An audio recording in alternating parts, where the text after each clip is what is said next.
Good morning, everyone, and welcome. How is everyone today? Hello, hello. Happy Cinco de Mayo. Today is the 5th of May, 2022. I am Darkside Phil, and I welcome you here to my podcast, the PreStream podcast, to be exact. I hope I find you all well, and I hope that you're all ready for a fun, full day of gameplay. And it's going to be an interesting one for sure. With a new release being checked out this morning, that now that the early reviews have come out, very diversive. Like, people aren't really agreeing on this one. Some people think that the game is very artistic and interesting and unique, and others hate it. Yeah, it's kind of all over the place. If you look at Metacritic right now, the reviews for today's new release, Trek to Yomi, the samurai game with a black and white art style, kind of like old-timey film. You know, it's supposed to be like an homage to the old samurai slasher films that used to be, back in the day, part of cinematic history. Yeah, some people hate it. Absolutely hate it. I saw one reviewer say, Trek to Yomi is meant to be enjoyed as a work of art. It's beautiful, it's artistic, and if you try to play it, you'll hate it. Like, wow. Okay. Now, here's the thing. And here's the really cool thing. Okay? Because Trek to Yomi's on Game Pass, we get to play it today as an experiment. We get to see if it's any good. We get to mess around with it, right? And if it's not good, if it doesn't fit my style, if I don't like it, if you don't like watching it, I don't ever have to play it ever again. There is literally no pressure. And this is the cool thing about Game Pass, is that you get access to these games day one. You get to mess with them. And if you don't like them, you don't ever have to go back. There's absolutely, positively, no risk involved at all. How cool is that? All right, so I'm excited for that. And I hope that you guys are too. Even if it's a bust, at least it's an experiment. It's something to try and see what the heck it actually is, right?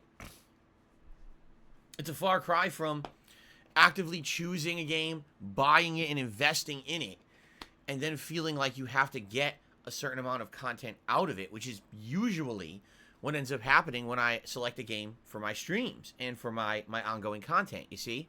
So I'm happy about this, that we get to mess with it. Uh-oh.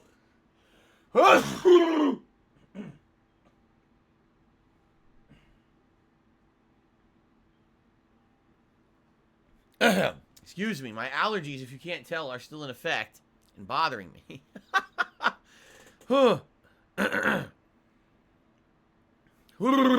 My jowls are flapping with allergies. Oh my god. Well, in about 5 to 10 minutes, I'm going to have to blow my nose now because here comes the waterworks of my post-nasal drip. Actually, today, I woke up for the first time in a long time. I didn't have a sore throat and stuff pouring down the back of my throat. I was like, nice. And then I sneeze now, and now that's the end of it. It's going back to it. Ugh. Anyway.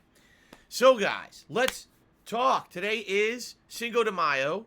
For those who don't know, this is a holiday for some cultures, all right? Some people actually believe that it's the celebration of Mexico's independence. And I have something to respond to that to tell you. Wrong! It is not. That is a misconception, all right? In reality, it's just a day for us to all eat, drink, and be merry, right? Let's be honest here. That's what it's been, just like every other holiday. It's all been over-commercialized to hell. Today you should have some cervezas, right? Maybe have some nice tacos, some delicious pulled pork, or tacos al pastor, right? Get the nice fresh salsa going, whatever you want to do. Actually, we are having Mexican today, even though it was completely unintentional. So my wife, this week, made the list of the meals that she'd be making for the days that she was going to be home for dinner. And one of them just happened to be she wanted to make a new Tex-Mex soup for dinner. And we had it on the schedule, And then yesterday I said, you know, honey, what are we gonna have for dinner tomorrow? And she's like, I don't know. What are the options again? What did we get? And I read them off. We actually have a 7-day planner in the kitchen that's erasable. You know, was a dry erase board. And we map out our week on it, and we have our meals for each dinner on each day. And I said, well, here's what we have available. So we read through it, and she's like, oh, okay, let's do tortellini soup. I said, yeah, but wait a minute. Tomorrow's May 5th, Cinco de Mayo. Don't we have a Mexican thing on here? I was like, yeah, Tex-Mex soup. Let's do that. So we rearranged the schedule. So we're going to have Tex-Mex soup today, which from what I'm going to understand for the ingredients I bought, I believe it's a broth, but of course she's going to put a lot more ingredients in it, like tomato soup, as well as seasonings. There's going to be big chunky tomatoes in there, black beans, roasted corn, and of course some chicken. So Tex-Mex soup. And tortilla strips. It's going to have some tortilla strips that you put in it. So that's going to be our dinner today, and I hope it comes out good. First time she's ever making this recipe, but appropriate day for it, right? As for cervezas, we don't have any cervezas. So instead, we're going to have giant bucket-sized margaritas at dinner. But anyway, I think you see the point here, right? The point here is that every holiday now becomes so over-commercialized that it's all about what can you spend, what can you eat. It's not about what was the purpose. What is the actual origins of Cinco de Mayo? Does anyone know? Actually, like I said, most people have a misconception that it's the celebration of the Mexican Independence Day, and it's not. That's actually completely false. But I actually don't know what it's based on. What is the real celebration, right? Oh, excuse me. Anyway, that's neither here nor there. Just throw that out there. For anyone celebrating Cinco de Mayo today, please be responsible. All right? Be responsible.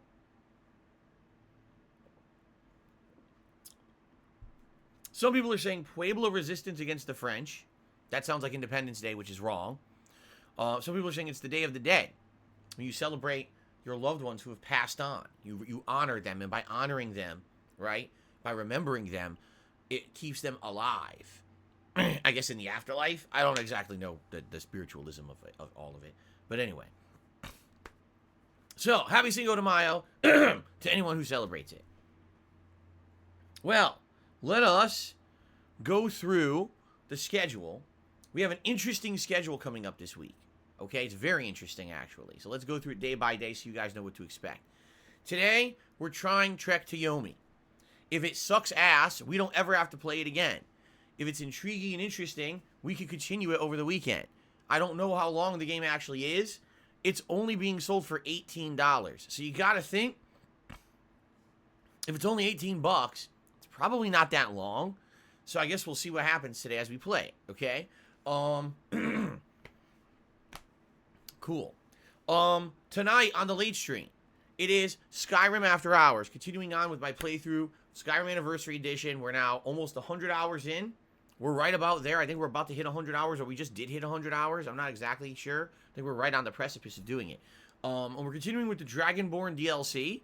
This is a really good DLC. You end up in the areas of the world that are from Morrowind. What, Solstheim? It's the land of the, is it the Dark Elves?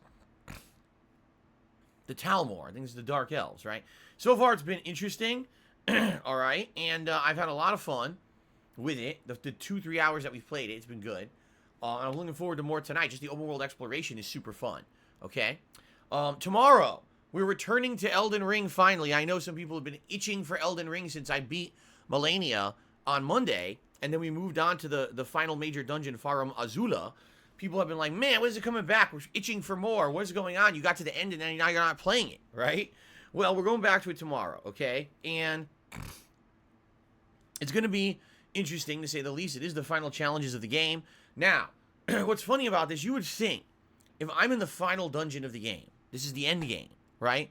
You would think, you say, oh, I'll probably beat it tomorrow. But some people were actually of the impression, I might need 2 to 3 more streams to beat this game. 2 to 3 more streams? Either this is the longest dungeon ever, or you're telling me that these bosses at the end of the game are going to be a major pain in the fucking ass. I don't know, because I actually don't know what's coming.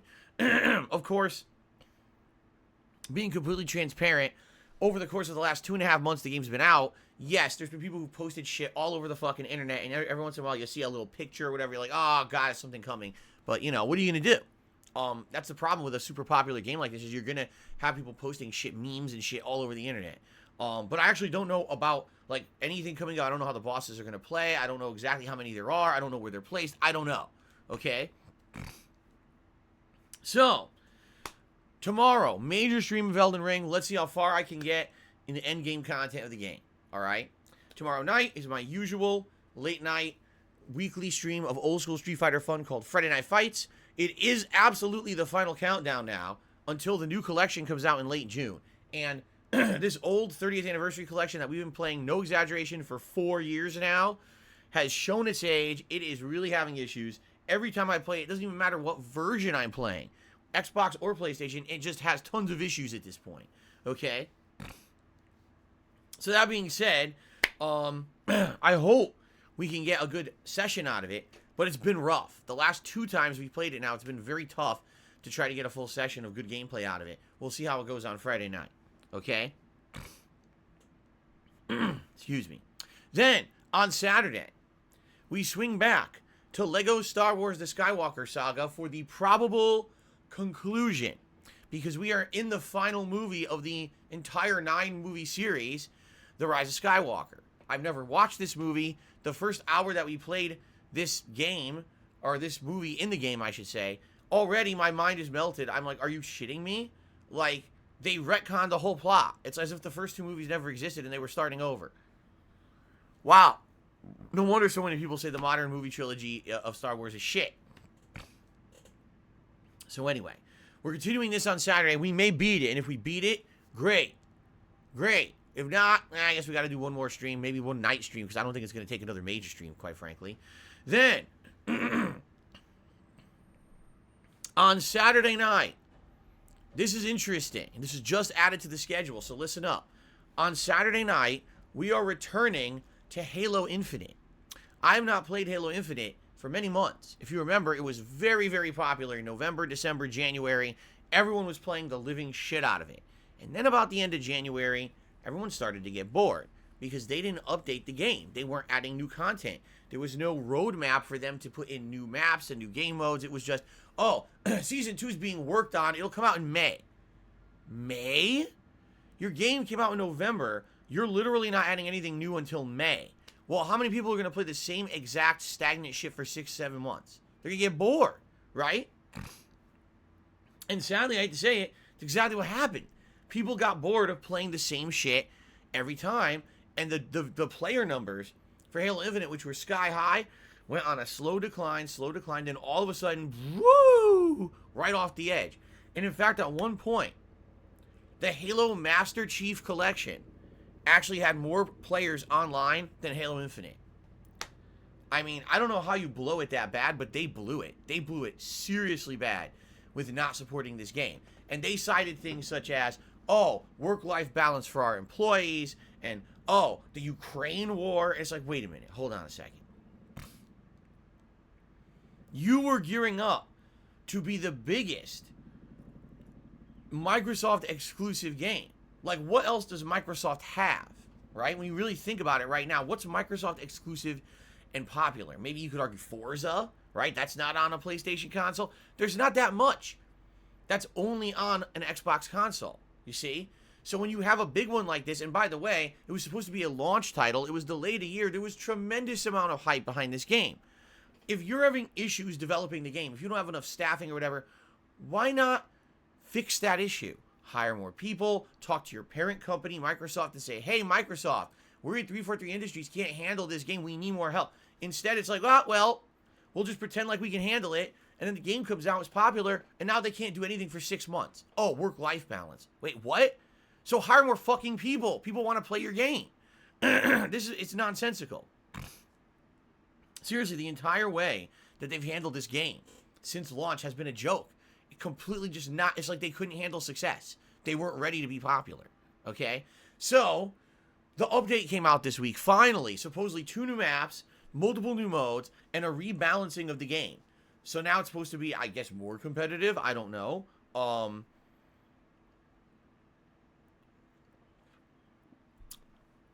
So that being said, okay, I want to check it out again. I really liked Halo Infinite when it was very, very popular, you know, back in the fall slash winter. And I'm hoping that with this update, maybe it's reinvigorated interest in the game. Maybe the new modes will be interesting. I don't know. I want to try it all out. So we're going to do a Saturday night session of it and see exactly what's new in the game, okay? Now, I'm treating this exactly the same way that I'm treating the Trek to Yomi stream today. If we play Halo Infinite on Saturday night, wow, the new maps are interesting. The new game modes are fun. Let's maybe add this back to the rotation for a bit as a late night stream that I do 1 or 2 times a week for variety purposes. Great. I'd be ecstatic. That would be really sweet. But if we play it on Saturday night and it sucks, no pressure. No pressure to keep playing it, right? I'm down for that. So let's see. Let's do a nice experiment together on Saturday night and see how it goes. How does that sound? And by the way, I don't know what's going on. No one's talking in the stream chat. We have over 200 people on the stream right now. No dialogue in the stream chat. Interesting. Anyway, so that's Saturday. Now, the rest of the week is up in the air, and here's why. Okay? Well, how far did I get in Elden Ring? Are we going to continue to play Trek to Yomi? Did I beat Lego Star Wars? These are all questions that won't be answered until Saturday. You see? Once Saturday goes down and it's done, now we'll know exactly what we're looking at for Sunday and Monday. But here's the possibilities. Sunday could be more Trek to Yomi if we like it today and the game continues. I'll probably want to play it again on Sunday. Or if Trek to Yomi is a bust and we don't want to play it again, or maybe it's so short I beat it today, right? Then Sunday will be more Elden Ring, okay? Sunday night is going to be more Skyrim After Hours, all right? That's going to be the continuation of Skyrim. Then on Monday, excuse me, again, it all depends on how far we've gotten. Maybe Monday would be the conclusion of Elden Ring, or maybe the continuation of Elden Ring. Maybe I'll beat Elden Ring and I'll be able to review it, because as I've told you guys, I'm going to do a real formal review of Elden Ring after I beat it. I'm going to sit here on stream, outline the pros and cons, tell you all about everything that's good and bad about the game and my experience with it over the 2+ months that I've been playing it. I want to do a full-fledged review for the game. I feel it is worthy of it. It is a momentous game in gaming history, much like The Last of Us 2 was 2 years ago. So, I want time to do that. Maybe it'll be Monday. Okay? Depends on how far I get. Same thing Monday night. Now, Monday night, maybe we'll do Halo Infinite. Okay? If not, if I played it Saturday and I'm not too interested in playing it again, then maybe we could do something completely different. And there's many options of things that I could do on Game Pass. Okay? We could maybe jump into a different Game Pass game. We could continue a Game Pass game I've already started. Or, my nose is itching, maybe we could start up that playthrough of Mirror's Edge that I talked about doing. The original game from way back when, 2008, that I really enjoyed back in the day. I felt it was a very innovative game, but I didn't do it justice because back then I was using a camera pointing at my TV. The quality of that original playthrough was terrible. So it'd be great to replay it with direct capture and everything in the modern day, right? So, all that being said, it's going to be an interesting weekend. I just can't promise you exactly what we're going to be doing all weekend because I don't know yet. Until we have to finish up stuff and see when it ends and see if I need more streams of it or whatever, okay? Same thing with Lego. What if we don't necessarily finish Lego on Saturday? Then maybe I'll play Lego Star Wars to finish that up on Monday night. All right? Finish up some playthroughs. Okay. Now, what's coming after I start finishing these games? Once Lego's done and once Elden Ring is done. The first thing is that I'm definitely doing WWE 2K22. You guys have been asking for this for months. It's happening, okay? The gameplay will begin of WWE 2K22 likely this coming week, all right? So you can expect that. That's number one. Number two, I promised you guys that when we had time, I was going to finish up the Forbidden City. Yes, we are going to do one major stream of the Forbidden City. I'm going to go through the instructions that I have on how to properly do all the missions in it in one day to run down and get everyone to do the proper stuff so that we can see the true ending of the game, which is very complicated to get to, okay? Excuse me. All right. I've got an obvious troll in here. Let's get rid of them so I can continue on, not be distracted by stupidity. So, that being said, two new things on the horizon. And then, coming up, I'm sorry because I sneezed and now my throat's killing me. Coming up, we will have Evil Dead, the game is coming out in about a week's time. Actually, what is the exact date on Evil Dead, the game? It's a good question. Evil Dead, the game. The 13th? Okay. So a little over a week. A week from tomorrow. Okay, that's interesting. A week from tomorrow, Evil Dead, the game. We'll try that out. So, that's cool. All right.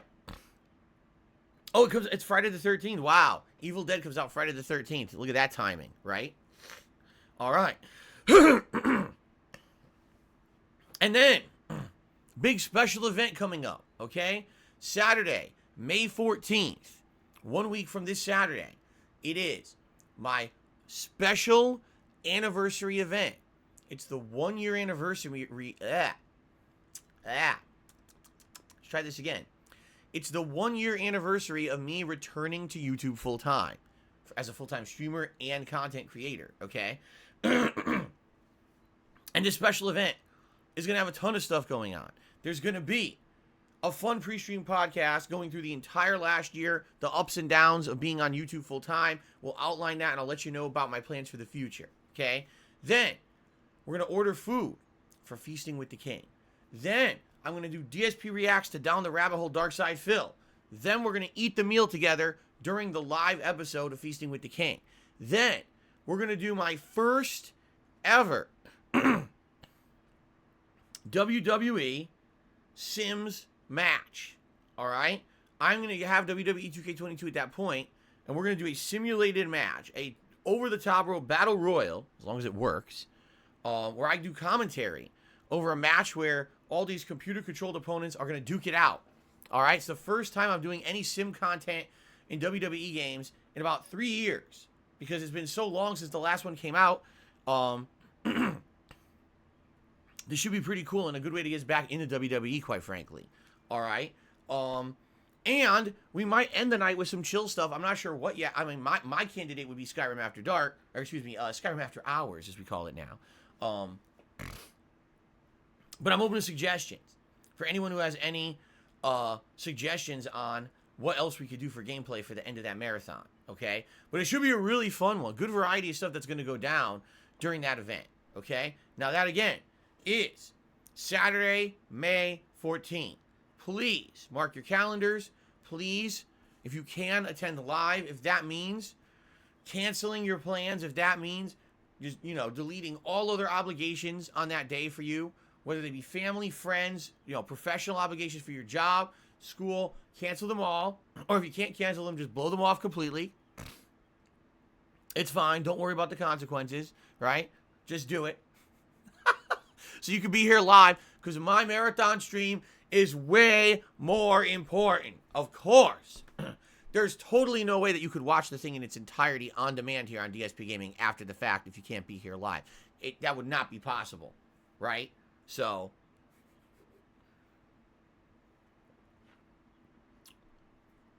okay. Anyway, it's going to be fun, all right? And then at the end of this month, we got quite a few new games coming out around the last week, but we got to get there. So, we got to get through the month before we get to that stuff. And we will be balancing a lot of different interesting things. I'm actually counting on maybe some announcements of big game releases later on this month, like digital announcements and things. Maybe there'll be some surprise drops. I don't know. We'll see how the month goes in general, okay? But it should be a pretty good month, good variety of stuff coming up once we wrap up the things that we've been doing for a while here, like Elden Ring and Lego Star Wars, okay? All right, so that is the schedule coming up. Now, ladies and gentlemen, I'm going to reiterate this once again. Memberships. We lost about 20 memberships. We were up to 410, and then people did not renew, and we dropped, all right? That sucks. I'm trying to grow the channel. On a daily basis, I have probably about 1,000 unique viewers on my streams. No exaggeration, okay? I have thousands of people who watch my content on demand on the channel, all right? So this can definitely be improved, especially because you get so many benefits for being a member, including, I guess I should outline them, highlight a name in the chat, highlight a name in YouTube comments, a chat crown badge in the chat and next to your YouTube comments, You get priority access to special events, like nominating games, voting on games, etc. for special events coming up. You get priority for that. You get priority to get your questions answered on my Q&A show, Ask the King, okay? You don't have to abide by slow mode rules in the chat when we're live streaming. Talk as much as you want.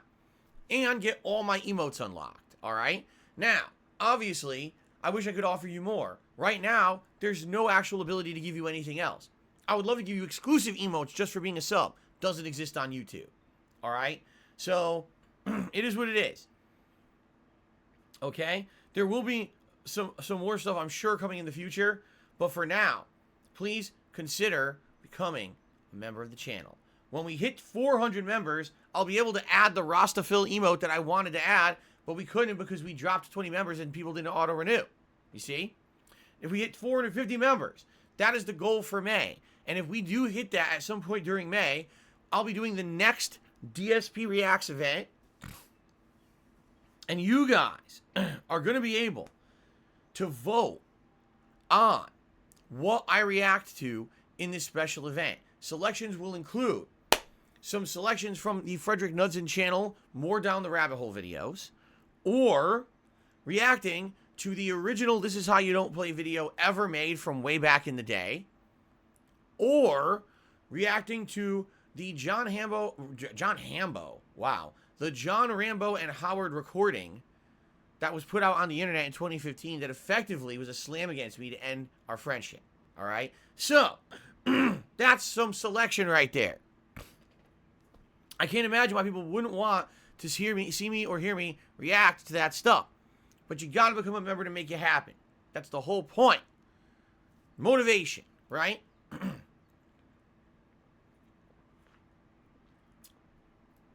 Okay. Itchy. All right, so, ladies and gents, please become a member if you're not yet. It helps the channel a lot, all right? One final thing before we get to news. I have 2 news stories to talk about today. Excuse me. Yeah, one more thing. Before we get to news, I am an independent content creator. I don't have any partnerships. I don't have any sponsorships. I have nothing, man.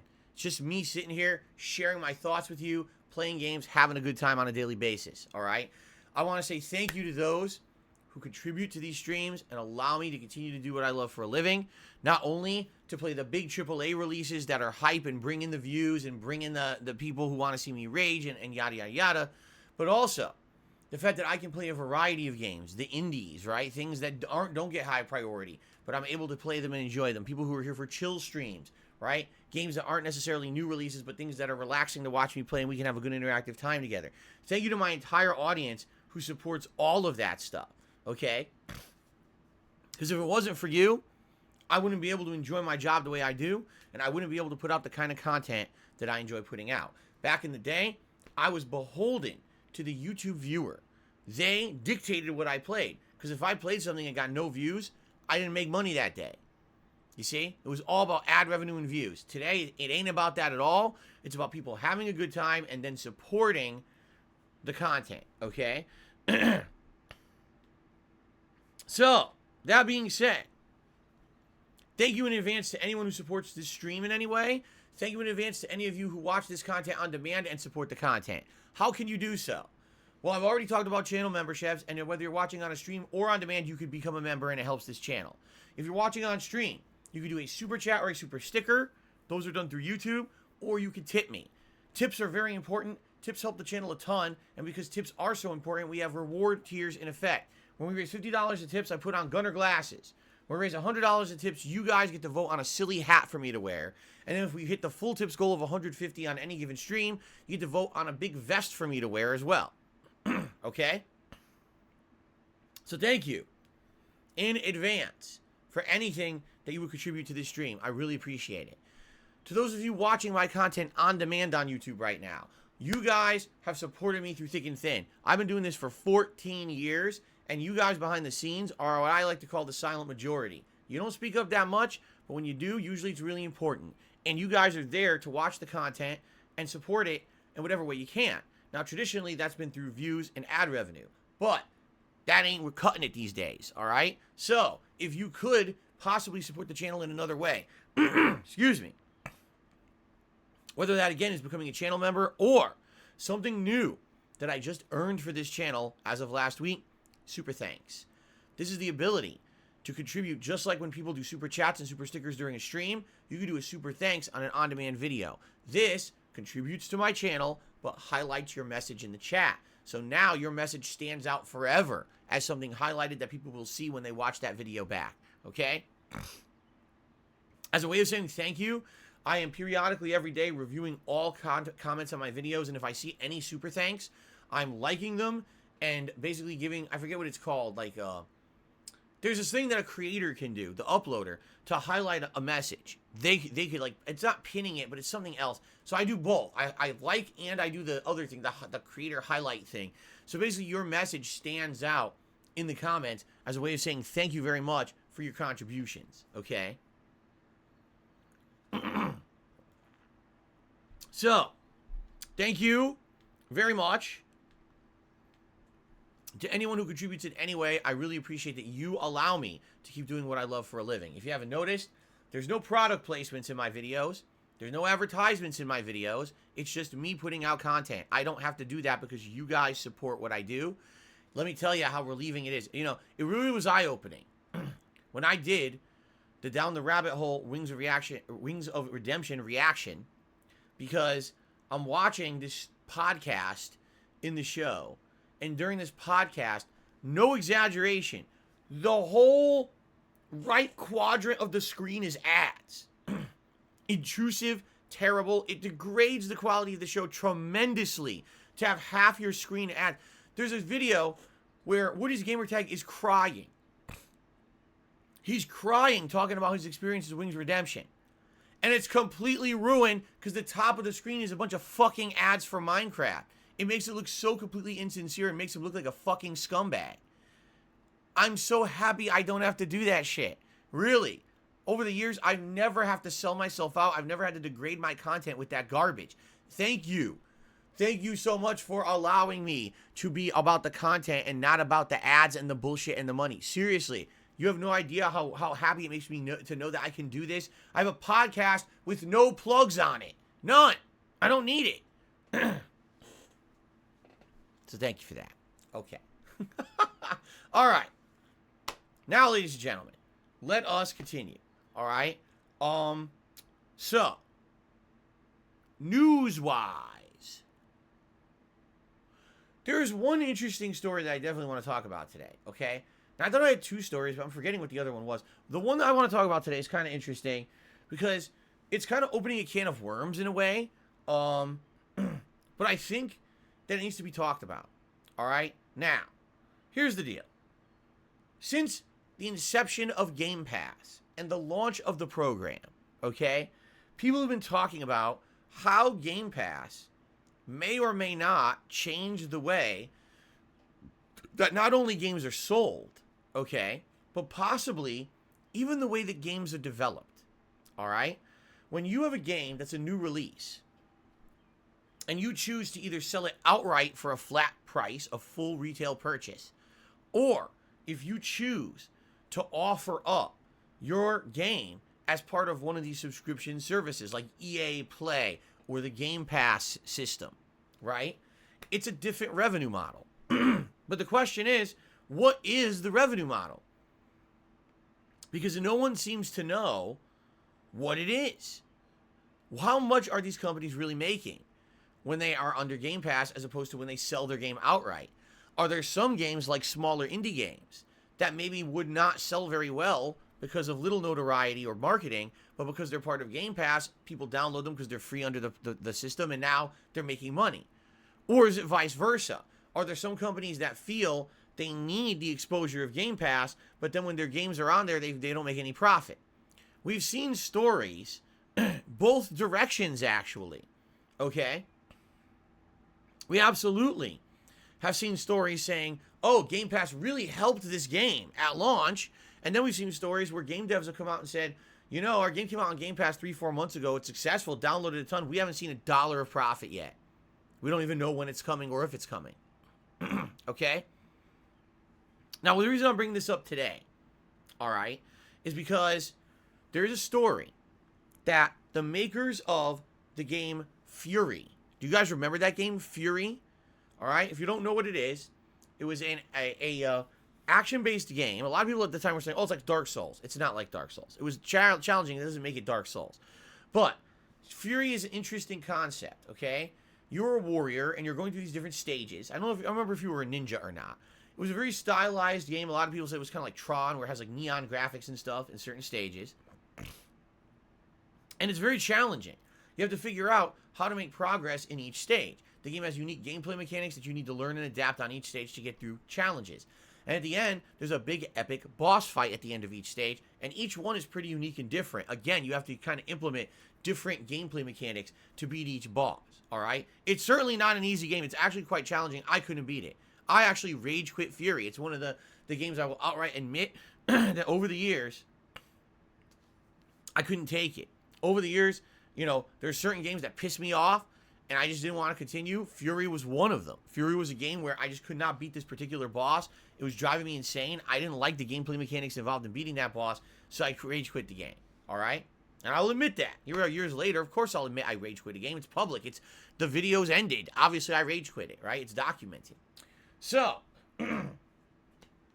the reason that this game is in the news today is because people are very highly critical of the game right now. Why? Because the game apparently has had multiple releases, re-releases, and DLCs. However, people who bought the game on Xbox got the short end of the stick. And what I mean by that is, people who bought it on Xbox didn't get any expansion content, didn't get the updates in a timely manner. In some cases, they didn't get anything at all. All right? And people are upset because they're like, now, wait a minute. I could have bought this game on PlayStation 4, PlayStation 5, Xbox One, Xbox Series X or S, or Switch. All those formats are available. And you're telling me if I had it on a PlayStation console, even on Nintendo, the expansion content and the updates are there. But if I buy it on Xbox, I'm getting an inferior product. Why? That's bullshit. If I'm paying the same money for the same game, why don't I get the same exact features as what other people are getting? Okay? It's a fair point. And I've actually argued this over the years that I've been a content creator. Why is it, okay? Why is it that you pay the same amount of money, but because you have a different console or you're running it on a certain setup on your PC, the game now underperforms and you paid the same price as someone who's getting smooth, buttery graphics and a great gameplay experience? That's not fair. Now, in some cases, okay, in some cases, you could say, well, they didn't know. They tried to make these games equivalent, right? They absolutely tried, but they failed. Maybe they couldn't make it run well on the Switch or whatever. Maybe there was a shortcoming with the development for a certain console. The console was not easy to develop for. This was infamous during the era of Xbox 360, PS3. The PS3 had really different architecture from the Xbox. The Xbox was more like a PC, while the PS3 was like its own deal. So game developers initially had a lot of problems getting games to run well on PS3. It took many years for them to get the hang of it, okay? So, if the case is, okay, they really tried hard to make this game equivalent on all platforms, and they're charging the same amount of money, and it fails, that's one thing. Maybe they could fix that. Maybe over time, they can develop patches for the game to improve the performance, to make it be better, right? Then maybe you could give them a pass, all right? But if the game developer absolutely knows that the version is inferior, if there's missing game elements, if there's missing features of a game because they know they don't work on a certain version of a game, or if they outright know that the graphics aren't as good, it's a big downscale in the graphics to even get it to run on said console, and they're still charging the same amount of money, that's bullshit, in my opinion. I think that that's bullshit. If you're selling the same game on Xbox, PlayStation, and Switch, and you know the Switch version is shit, don't charge full price. Reduce the price so people who have the Switch aren't getting ripped off. Okay? I've always been a proponent of this. But some people don't like that idea. And some people are like, well, if you do it one way, you got to do it the other way too. What if when you buy on PS5, it's the absolute utmost best version, so that one should be $80, while the PS4 version is $60 and the Switch version is $40? You could argue that, I guess. You know, back in the day, a lot of people don't realize this. Back in the day, that's exactly how video games were priced. Did you know that?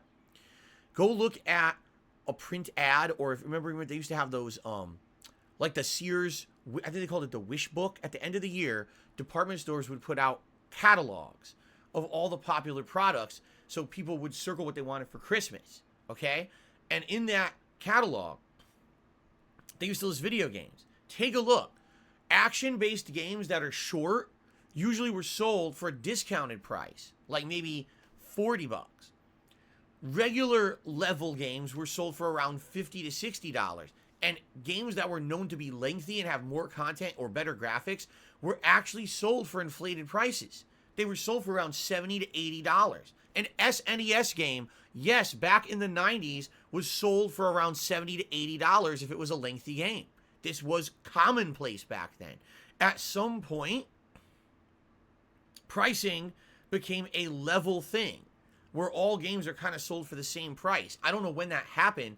I actually wasn't paying attention because I was busy and heavily into competitive Street Fighter, so I must have missed out on the era when every game became this flat rate price or whatever. But maybe it's time. Maybe it's time to reassess the situation and look and say, hey, in this case, if it's not the equivalent game, you don't charge as much, right? Maybe it's time for that. But anyway, I'm getting off the subject here. The reason we're talking about Fury today is because people have been incredibly critical of the game recently, saying, now wait a minute, you're uploading, or you're releasing DLC expansions, you're releasing patches and performance updates, but not for Xbox. You've done it for PlayStation, you've done it for Switch. Every format of the game is updated except Xbox. Why are Xbox gamers getting screwed here? And the company basically came out and actually admitted on Twitter exactly why. They said, listen, here's the deal. We're a small company. We don't have a ton of staff. We don't have a ton of resources and money. We just don't, okay? And when you look at essentially sales, and you look at support, and you look at where really people bought our game, it's not Xbox. Xbox was by far our major underperforming seller. It sold a ton on PlayStation. It sold a good amount on Nintendo consoles. It just didn't sell well on Xbox. So when we look at our resources, we have a limited dev team, right, to work on this game. We have limited resources. We have to work on the things that are essentially going to allow us to have the most payback for. You know, if I'm going to work on something, I want to make money on it, right? So we're going to work on the PlayStation version. We're going to work on the Switch version. And Xbox is basically left in the dust. If things go really well with sales on those other consoles and we have some extra time and money, maybe we will develop the new stuff for Xbox, but we just can't do it. We don't have the means to do it. Okay?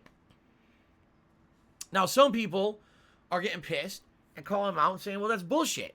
You chose to sell your game on Xbox. It wasn't like you were forced to. You chose to port it. So the moment you chose to port it, you also committed to supporting it. And the fact that you're not supporting it on Xbox, there's no excuse it didn't sell. You put it out on that console. It's your fault now. You should have fully backed it. That it's kind of disingenuous of them to sell their game at full price on an Xbox console and not commit to doing long-term support for the game like they've done on the other formats. Some people are saying, could this be the Game Pass effect? What does that mean? Could it be that because there's so many indie-style games now coming out on Microsoft Game Pass, that when a game is coming out on an Xbox console, or even the format, PC, Xbox, that people just won't buy it? They're like, well, if it ain't on Game Pass, I'm just not going to spend money on it, right? If it's an indie game that's on Game Pass, great, I'll play it, I'll download it. But if it's not on there, I'm just going to skip it. It's not worth my time. Interesting.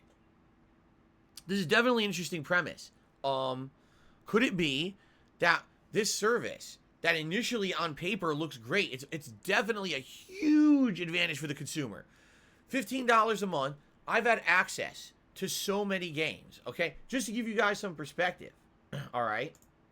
We'll switch over here, because I'm on my Xbox right now, and you could ignore my hideously deformed webcam right now, okay? But just to give some perspective here. At this very moment, okay, look at all the Game Pass games I have on my Xbox. Bassmaster, Skyrim, Forgotten City, Procession of Cavalry, One Piece Pirate Warriors, not Lost Judgment and Mirror's Edge, though. Actually, I think Mirror's Edge is on it, actually, but I already previously bought it.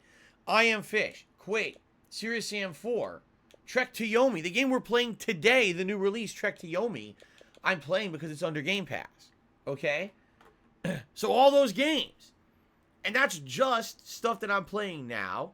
Think about all the games that I've played since I got my Xbox Series X last summer, right? And I had Game Pass. All that value that I got out of it. Would I have spent $1 on any of those games? Maybe, maybe not, but probably not any of the indies, admittedly. Those are games that I would have completely skipped over. And because they're on Game Pass, now I'm playing them, you see? How much money do those indie studios make on those sales? Are they considered sales because I downloaded a game under Game Pass? No one knows the business model. And when you don't know the business model, you can't determine if it's good or not or who it's helping, right? It's helping me as a consumer for sure. But what about the game devs? Are we entering a new era where if you're going to develop a game for Xbox, right? Either you got to make a full-fledged retail game that's worth $60, meaning it has to be lengthy, it has to have AAA quality graphics and story. You know what I mean? You have to have a giant studio working on it. Or you have to manage to get your game on Game Pass. It's got to be one or the other. Because if you're somewhere in the middle like Fury was, right? You're not going to make any money on Xbox. And because of that, why are you going to support the game in the long term? Especially if you're a small indie studio. Why dedicate time, resources, everything to it when you could be making stuff that's going to keep your business, right? So, this is a very interesting situation. And there is a lot of debate on the internet about it right now. Is Game Pass actually beneficial for the industry as a whole? Or is it going to change the way the industry works as a whole? Is it that these indie studios are never going to develop again for Xbox unless they directly have the intention to be on Game Pass because they feel no one will buy their games otherwise? You know? And what actually is the real situation here? Is it really on the game developers of Fury? Are they really in the wrong here for not supporting the Xbox versions of their game while they're supporting the other versions? You know, I could see both sides. If I'm a consumer and I buy a game, I want the same version of the game everyone else got. Just because I have an Xbox console, I shouldn't be treated differently than people who spent the same money as me, right? And are playing on a different console. That's bullshit.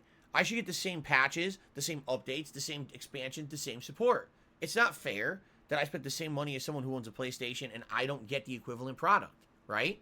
At the same time, man, I really do see from the perspective of an indie game dev. What if they're a small team? They absolutely are stretched to the gills. That's not the right saying I wanted to say. They're stretched thin, and they don't have the resources to be working on all these different versions unless they're going to bring them in money to reciprocate that process. And they look at Xbox sales and they're like, it ain't there. No one, very small sales. So why would we work on that, right? So, man, this is a tough question, actually. It is. I don't actually know if there's a right or wrong situation. If there's an outright, okay, this is correct, this is not in this situation. This is one of those gray areas right now in game development. You would hope that overall Game Pass is going to help indie game devs. Maybe a studio like this one that made Fury, okay? In the future, moving forward, we're saying, okay, well now our goal is to get all of our games on Game Pass so that we're making that money because people are downloading it because it's free under the subscription program, and we're getting some kind of a deal from Microsoft, whatever it is. Is it a licensing deal? Is it outright flat rate fee? What are they getting paid? I don't know. But whatever it may be, all right, hopefully it's enough to finance them so they can continue to operate. And then they can continue to make new games or support the games that are already out there. But another interesting take like this is, but what about PlayStation, right? PlayStation right now has nothing like this. And yes, they are going to have PlayStation Now, but is it really going to offer new indie titles? Not from what they've told us. Oh, my controller batteries are low. I got to switch that out right now. From what they've told us, their option for their subscription program, the PS Plus subscription, or whatever the fuck it's going to be, will not be equivalent to Game Pass. It will not have day one games offered like this. So it won't seem to affect anything. It won't seem to change the game development cycle for PlayStation consoles. Here's another interesting question. Why is it that so many indie games sell well on PlayStation consoles but not on Xbox? Right? Do you necessarily think PlayStation is my indies console? I don't. I don't think of it that way. So why do indies sell much better on that console? I don't know. I would say on the Switch it kind of makes sense because indie titles typically are not as graphically demanding, so they can probably run more effectively on a Switch than, say, a high-end AAA game. And so porting an indie game to the Switch is easier than a AAA game. And people who own a Switch typically are not necessarily big-time mainstream AAA gamers. They're not sitting there only to play the big giant blockbusters. A lot of them are just casual gamers who want a cheap game here and there. And if an indie title's on there for $20, as opposed to every other game on every other console being $60, maybe you'll be played more on the Switch, you see? Okay, hold on. Let me switch my battery out here. Wow.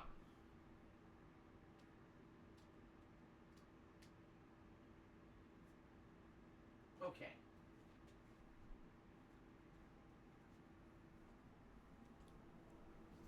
Ooh. Anto Kamaru says, Xbox gamers mainly like AAA stuff, shooters, and sports. They don't care about indies or other games. Well, I don't know. Is that true? Certainly, I haven't seen any research on the subject. It's kind of a general statement, a generalized statement to say that with nothing to back it. But because Sony has better games than Xbox, I don't know about that. Sony sold double the consoles. That's completely untrue. They did not sell double the consoles. They are the leader right now, the market leader, by a very small amount. But they did not sell double the consoles of Xbox this console gen. That's just false.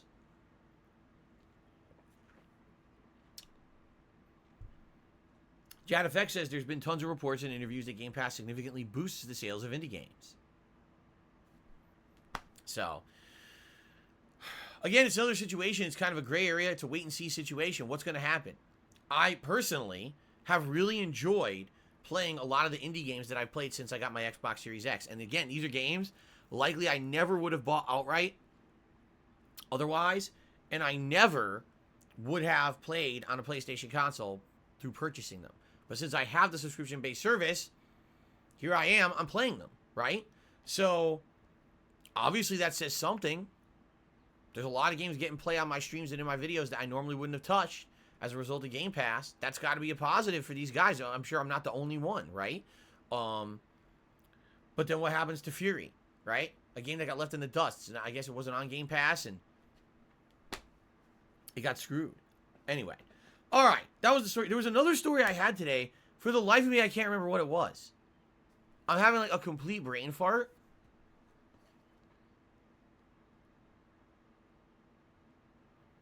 Yeah, I can't remember what it was. I think it was a positive. Oh, I remember what it is. I remember what it is. Summer Games Fest. Okay? We were talking about recently, man, there's got to be some game announcements and digital events coming up soon. There's got to be, because it's so, this year, when you look at the game release window, it looks stagnant. It looks like there's no games coming out this year. Like, what is going on? It's because all these companies held their announcements.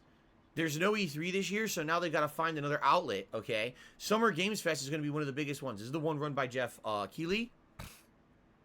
And it last year, it blew us out of the water, announcing Elden Ring and everything. So I purely expect that you will have some major announcements during Summer Games Fest this year. So people are already speculating we're going to get a full-on expose on the new Sonic game, which is called Sonic Rangers or something like that. I can't remember.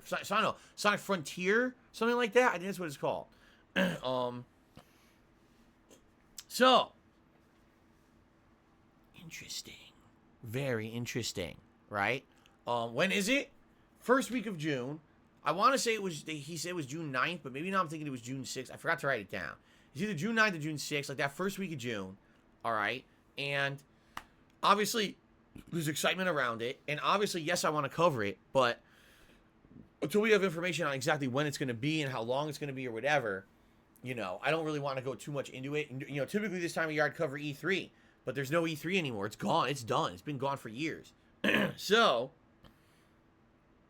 let's see what happens. I'm sure probably Microsoft, probably Sony are going to do their own events. We just don't know when they are. When they do their own events, I'd also like to talk about, summarize those events too.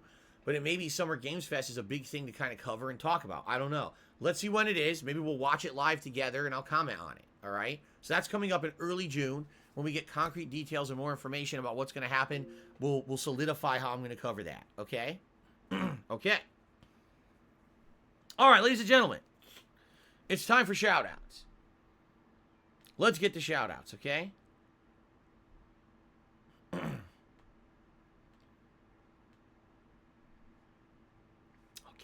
All right, we start off today with Ampsy, who did a super chat saying, how many subs for a Donkey Kong 64 completionist run? No amount of memberships, not subs, memberships, would ever get me to go back and play the game, but I did a completionist run. I did. Did you watch? I guess so many people infamously know that the playthrough is full of rage because I hate the game, because it's so broken and outdated. I did a completionist run purposely when I played it. I'm not kidding. I knew the game was so bad, I never wanted to play it again. I 100%ed it. I got every fucking item in the game. I said, fuck this. I'm never going back to it. So I did a completionist run of it. So, don't ask me to go back to it. I already did it. Stop that right now. Prisoner did a super chat. He says, what's your favorite Kurosawa movie? Now, if I remember Kurosawa movies, that is the famous line of samurai movies, right? The black and white classics. You want to know the truth? I've never seen it. Never seen a Kurosawa movie. I've seen clips of them. I know of them. I have never seen one. So I can't answer that. I have no frame of reference to answer it. Big Daddy Dubs has re-upped his membership for 3 months. And he says, once VR becomes more mainstream, will you try it? I did try it. Boy, I swear people are asking me the silliest questions. Will I do a completionist run of Donkey Kong 64? I already did. Will you try VR? I already did. I guess this is just a symptom of being around for so long that people don't realize I've done all the things they're asking for. You can find it right now. I did a significant coverage of the PlayStation VR when it launched in late 2016. I played so many games on it. And at first I was incredibly impressed. I thought it was really cool. Really, I did. I thought it was like, wow, blew me away with how interesting it was. And then the appeal died out within a few months, and I basically never wanted to play it ever again. You see? So no, I'm likely not going to be doing VR again unless there's significant dramatic improvements to the technology that make it more comfortable for extended gameplay sessions, and also that there be some way that I could still interact with my audience with the headset on. Right now, there would not be a way. Okay? Okay. Daytona Dangler did a super chat and says, you should watch This Is How You Don't Play Metal Gear Solid 2. Now, I don't remember what the original This Is How You Don't Play was. Was it 3 or 2? And by the way, I gotta blow my nose. It's itching so bad because of allergies. Give me a second here, guys. Yeah, which was the original? I don't remember. Does anyone remember? What was the original This Is How You Don't Play? Ugh.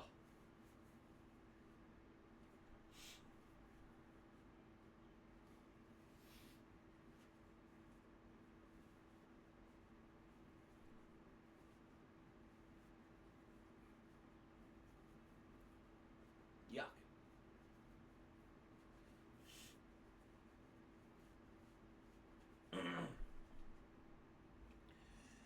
Is it 2? People are saying it was 2. Because I think he did 3 as well. He did 2 and 3, right? Okay. So I think it was 2. All right. If it was Metal Gear Solid 2, yeah, that would be the one that I would do. If we hit the members goal this month, which we're a far cry from doing right now, that's for sure. All right. People would vote. And I guess if that is the original, that's the one I want to do. The original video that started it all. That's the one that I want to watch. Okay? Okay. Zoya did a super chat. Says, I can't use PayPal. Why don't you use GPay or Stripe? I've never even heard of them. There's absolutely no reason for me to have any other contribution method. We've got PayPal for tips. We got super chats, super stickers, memberships here on YouTube. We've got Patreon, where you can pledge to my Patreon every month, right? And that's completely separate from any of those other methods. Just through those 3 methods, that's enough to cover all the bases. We don't need 17 different contribution methods. Okay. Zoe did another super chat. Says, impressive to see 500 viewers for Yomi. I don't know why we have so many viewers today. I don't know if these are people who are actually interested in this game, or if these are, a troll audience coming in. I have no clue. But the chat's in order, so I'm not really too concerned about it. Thanks for being here, whoever is here watching. Appreciate that. Rusty Edwards did a super chat and says, who is your favorite rapper? Parappa the Rapper. Kick, punch, it's all in the mind. If you want to test me, I'm sure you'll find. I forgot the rest of it, but then it goes, nevertheless, you'll get a lesson from teacher. Now, kick, punch, chop, and block. Okay. Obsolete Boy has become a channel member this morning. Thank you, Obsolete Boy, for the membership. Okay, I appreciate that. Pirate King. People, I swear, ask the silliest questions. Will you still do the React event if we don't hit the members goal?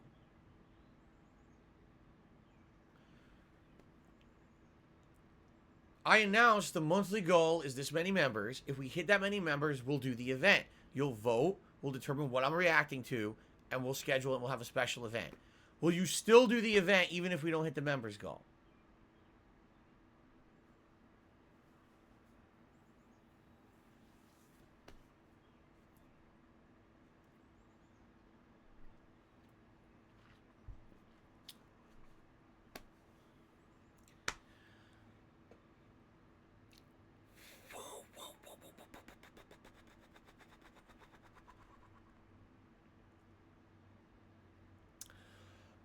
Anso Kamaru has tipped $1.50 and says, I played the first 30 minutes of Trek to Yomi. Then I dropped it. The game is beautiful, but sheesh the gameplay. What a shame.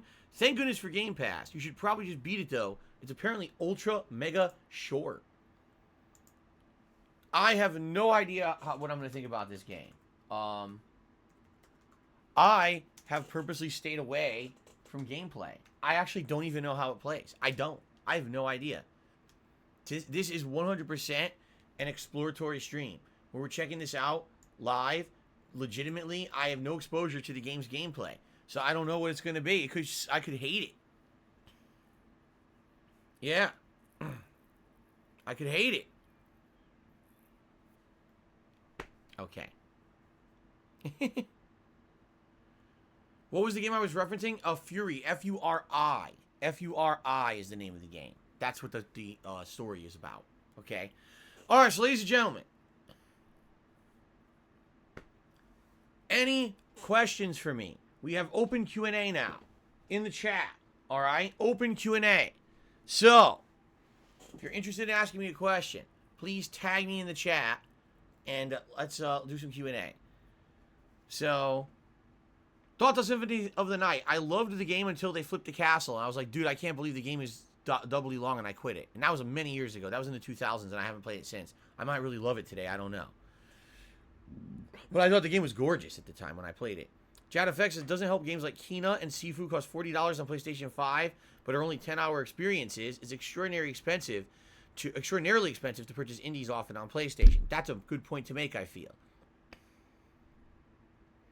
Jade is saying tomorrow he's going to with his family to watch the new Doctor Strange movie.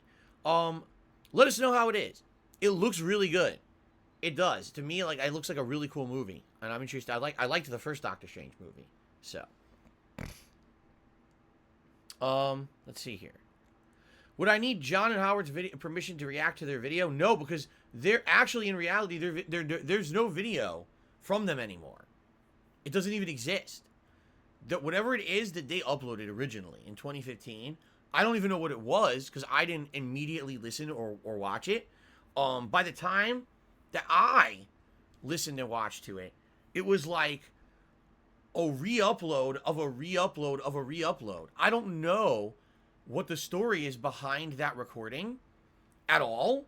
I don't know if it was originally just, was it originally just audio?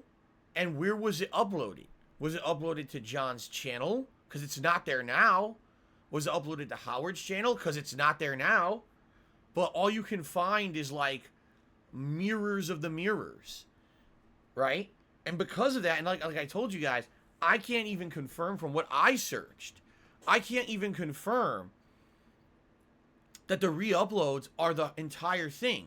I've actually seen people re-uploading it, but there's stuff missing. And then I found other versions that are longer.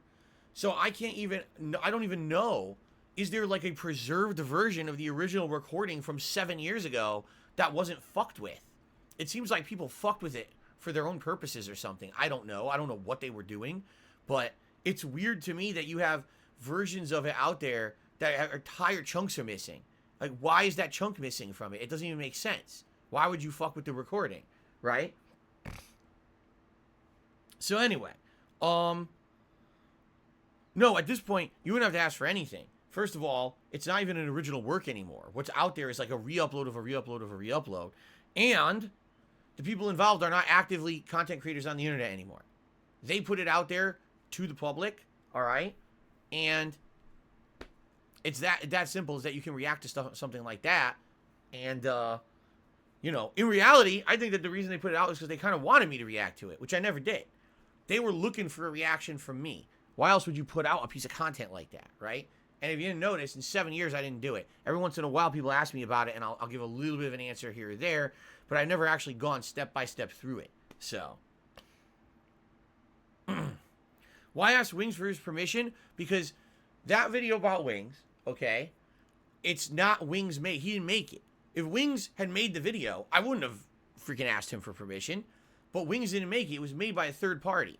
And I wanted to make sure that if I did a react video to Down the Rabbit Hole Wings of Redemption, that Wings felt that it would be okay and it wouldn't hurt him on a personal level in any way.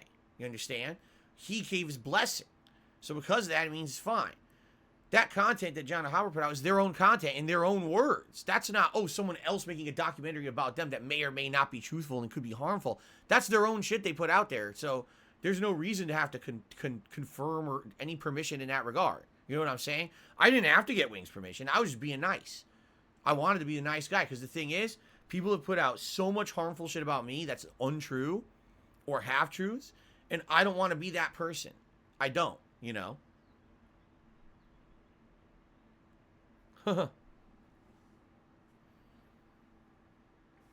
Okay. Rob on Wheels has tipped me $5. Awesome. He says, Sat and I watched A New Hope yesterday, and I loved it. Well, thank you very much, Rob. I appreciate that. I appreciate the tip. And what the hell? My mouse is screwing up. Come on. Okay, now it's working. A New Hope is great. The original Star Wars trilogy is great. I love all three of the original movies, even though they definitely have shortcomings. And sadly, you can't even watch the originals anymore because George Lucas deleted them all. I still think that the original Star Wars trilogy is absolutely outstanding. So I'm glad to hear that you liked it as much as you did. And thank you very much for the tip. Okay, let's see here. Am I starting WWE 2K story mode or anything, or not until you do Sims during the anniversary event? That is more to do with what I finish. That has more to do with what I finish, okay, before then. Meaning, if I finish Lego Star Wars the next time I play it, if I finish Elden Ring within 2 streams, then I very well may be starting up WWE 2K22 during the course of this coming week, okay? But if I don't finish it, all right, and it's still going, then yeah, the sim match during the marathon event on the 14th may be the first piece of WWE content that I put out. It all depends on timing of what I'm currently playing, okay?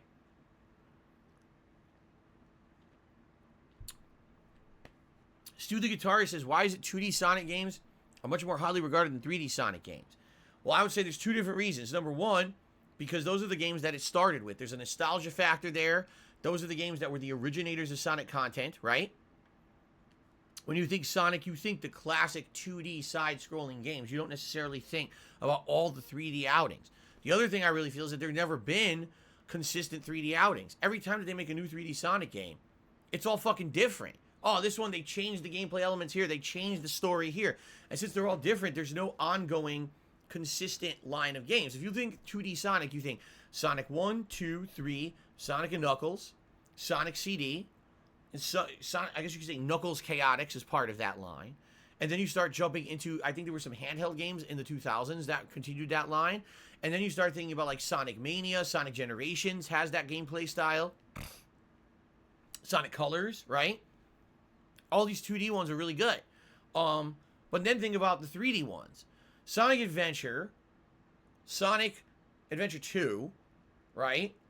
Then there's like Sonic the Werewolf, Shadow and Shadow the Hedgehog 1 and 2, Sonic and the Secret Rings, Sonic and the Sword with the Rings, Sonic who shoved the sword up the ass of the werewolf wearing rings, Sonic Boom, Sonic shit. There's a million Sonic 3D games, but they're all completely different lines, and none of them are consistent. You see? And because of that, I feel that's why when you think, oh, Sonic... by the way, I didn't even say Sonic 2006. I tried to avoid it, but I guess I have to admit that it exists. So, the 2D games you could play in a row, kind of chronologically, see where they went, and say, wow, they're all good games. The 3D games like, oh, God, oh, these are shit. Right? So anyway, that being said, I think that's why. All right? I really think that's why. If Sonic came out with a 3D game this year and it was outstanding, and then they continued with sequels to it, maybe people would think of Sonic as a 3D ongoing series again. It's never happened. Every time it sucks. Sonic Forces. Oh, God. Good Lord. Yes, Dave, I'm okay with obviously with the Down the Rabbit Hole Dark Side Phil video mentioning my ex. It's part of my past. It's documented history. It is part of my content creation history, right? It is. I'm not gonna act like it never existed. That'd be pretty stupid of me. That's part of the whole reaction idea, is to watch the whole video and react to everything in it, right? And that's absolutely a part of my content creation history. Admittedly, it's actually a real negative factor. A lot of people got turned off to me and my content. They felt like it changed when my ex started to be involved in my content. And so we will talk about that when I do the reaction. That's part of the whole idea. Okay? No, we're going to completely skip those segments. Act like they don't exist. I'll creatively edit them out. What the fuck? No. Does Jasper prefer Kat more than me? No, not really. With Kat, Jasper knows that she's the motherly figure. All right? She's the one who gives him like a treat every morning. She's the one who gives him a lot of petting and stuff like that during the course of the day and stuff. I'm kind of the playful guy. I play with him more. I play with toys with him. He knows when I'm around him, we're going to have some fun with like play fighting and stuff, which cats love. They love to bite, play biting and booping and everything. And so we have that kind of a relationship where I'm the guy who plays around and is silly with him, while Kat is the loving parent. You know what I'm saying? She's definitely like the nurturing, spoiling one out of the two of us. Am I excited for Shredder's Revenge? Sure I am. A new TMNT arcade-style side-scrolling beat-em-up? Yes. I just hope that the game has enough content to warrant a purchase, because let's be honest, those arcade games are just that. They're arcade games. They're meant to be quarter munchers. They only last about 45 minutes tops. Playing through, they're not meant to be retail purchases. They never were designed that way. So this one is actually being designed as a full-fledged console release. I hope it ends up being good.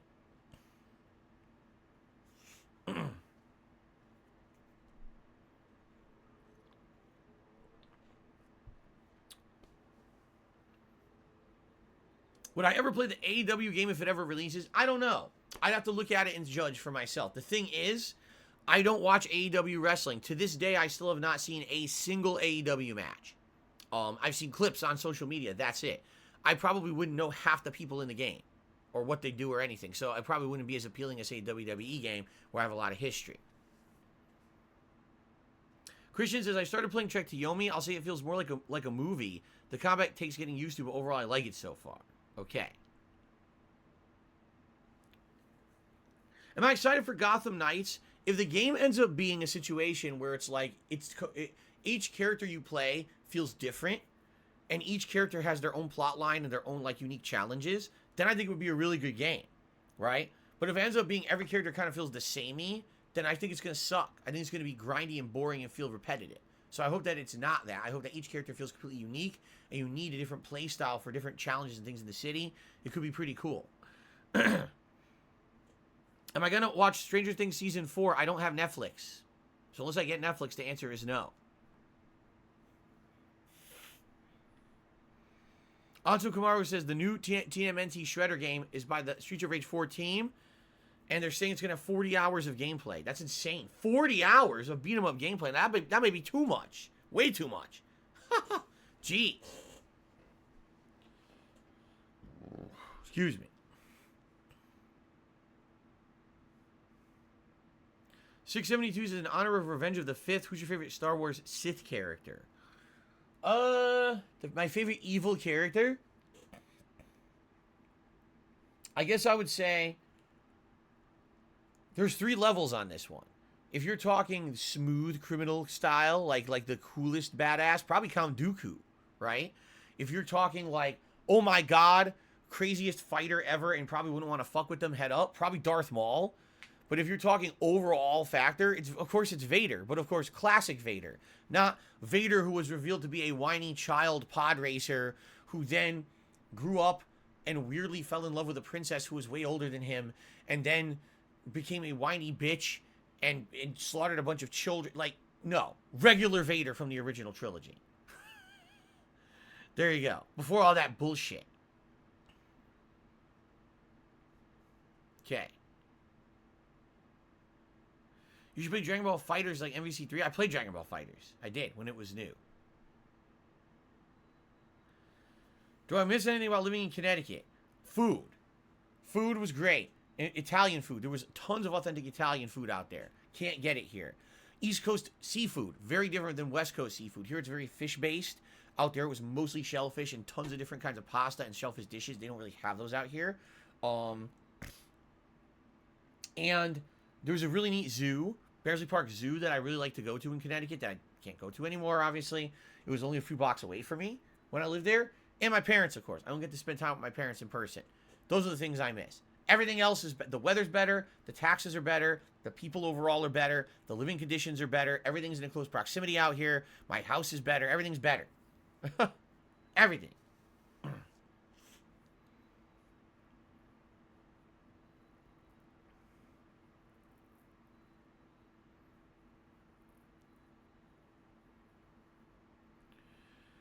What is your and Kat's go-to favorite snack? I don't think we really have one.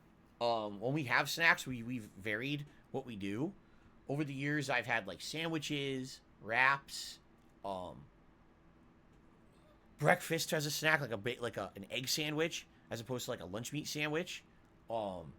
Popcorn, sometimes some chips, sometimes Cheez-Its, different kinds of things like that.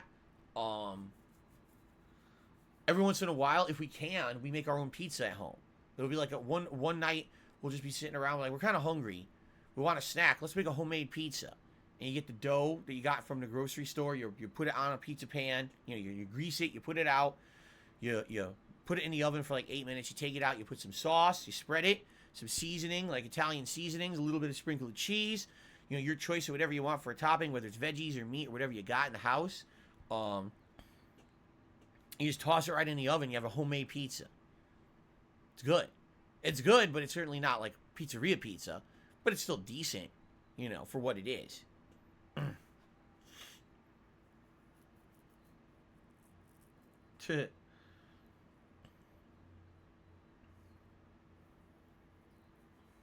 Okay, anything else, guys?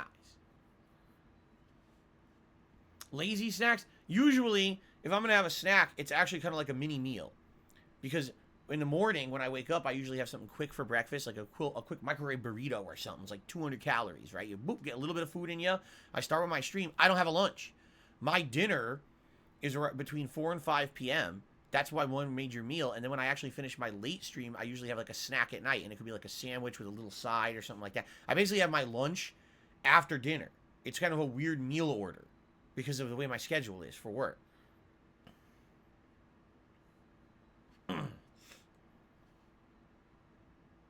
Of course, when I was younger, I did snack. When I was a kid, my mom liked to snack, and I would snack with her. So if she had like Fritos or something in the house, we'd have Fritos, and she would buy dip, and we'd have Fritos and dip sometimes at night, stuff like that. But yeah, that was when I was much younger. My metabolism was way better. I don't eat dip or nothing like that anymore. No, no, no. Absolutely not. Yes, I hope the Dead Space remake is good, and I will stream it. Yes. Yoshino Lover is here and excited for Trek to Yomi. Good to hear. Well, let's hope Gotham Knights isn't like 2017 Star Wars Battlefront 2. Because, you know, I know exactly what you're saying. You know, you look at the Gotham City games. Man, Gotham, you know, I said Gotham. Arkham Asylum, Arkham City, and Arkham Knight. Outstanding trilogy. So let's follow in the footsteps with Gotham Knights, right? But will it be a pale shadow of the originals? Much like when they tried to reboot Battlefront with Battlefront 1 and 2, and they were far inferior games to the original Battlefront games from the 2000s. Exactly right. I hope that it lives up to the hype. Wow. Gotham City Imposters? I forgot that game even existed. I think so did everyone else. No one played it. Malekith, what did we say about you spamming chat with capital letters? What did we say just this morning? Right? Right? So did you learn your lesson or not? I don't think you did.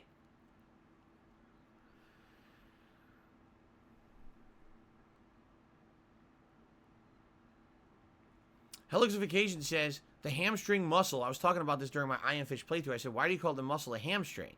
He says, it was actually 15th century Europe from a pig or ham legs. They actually, I guess, said that that muscle was part of a ham's leg or whatever, and so it was in a human. They also called it a hamstring. That's odd.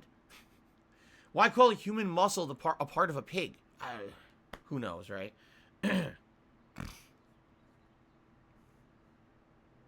Yes, I am interested in Sonic Frontiers. I hope it's good. Absolutely.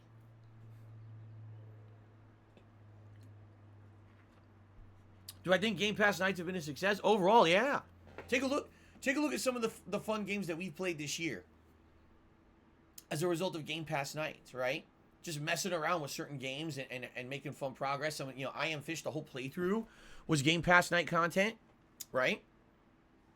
Absolutely. And it exposed me to a lot of games that I wouldn't have even known what they were. So I'm very pleased.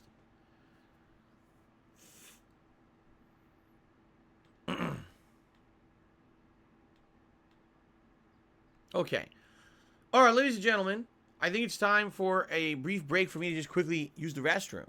And then we're going to come back and start with Trek to Yomi. I actually have no idea what to expect in this game. I have none. I'm going in blind of what the gameplay is. So, give me like 2 minutes, and I'll be right back, and we'll get started with this and see what the hell it's all about, all right? All right, guys, thanks, and I'll see you in a little bit. Cool.